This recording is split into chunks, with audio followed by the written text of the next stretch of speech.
Hey, this is John Carlos, and I'm here with a look at the Groot action figure from the Marvel Legends Infinite series Groot Build A Figure wave. And yeah, it's a Build-A-Figure, which means you have to buy all 6 figures in the series to get all the parts to make him.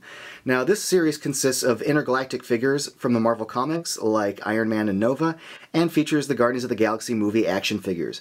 Now, Nova comes with the right arm, Iron Man comes with the right leg, Star-Lord comes with the left arm, Gamora comes with the left leg, Drax comes with the lower torso, and Rocket Raccoon comes with the upper torso and head.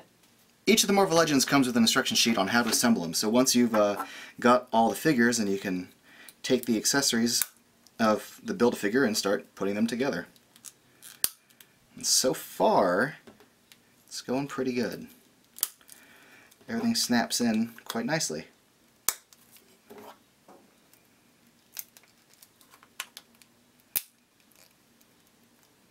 And there we go. One thing that sucks about my figure is that the right shoulder hinge does not move at all. This one moves just fine, but I have tried and tried and tried, and I cannot get that hinge to just move at all. It is locked. And the more I try, the more I'm afraid I'm just going to break the bicep swivel off, but it is just not budging, so that totally sucks because I'm just going to have this figure with his arms sticking out like that all the time. But let's move on to the good, because the sculpting on this Build-A-Figure is really quite impressive. If you just look at it, they had to sculpt basically all these wooden grooves into this figure, and the fact that when you snap it all together it looks coherent and good. Good job to Hasbro on that. Just want to give you guys a closer look at all that grooving and sculpting that went into this arm. Even the hands have good texturing to them. Here's a look at his feet. Now the articulation, aside from that shoulder issue, is really strong. These ankle joints in particular are really useful and sturdy, and I like they've got the swivel to them. You've got the ball jointed hinge knee. The legs move really well. The chest bends really good right in the middle there. And he's got double jointed elbows, so that's pretty cool. And lastly, I really dig that they sculpted these little branches over the shoulder a bit. Anytime the branch kind of bends over another section, I really dig it. Now here's a closer look at his head, because I think they did a great job sculpting his head, and it's got a lot of personality to it. Here's the back section with all the little twigs and stuff sticking out. Now you do need to be on the lookout for paint. That's one thing that I was dealing with a lot. This head comes with Rocket Raccoon, and I saw a lot of eyes that had black paint that was either falling below the eye line, missed the eye line, or was above it.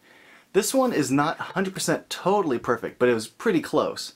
It was between this and another. You could see right here the black paint bleeds onto his right lower eyelid, and that was between that and another one where everything else was painted really good, but the black paint went above the eye. So it was, between the two, it was a pretty close call, but you have to take that into account when you're buying Rocket, whether you want a good Groot, a good Rocket, or try to find something in between.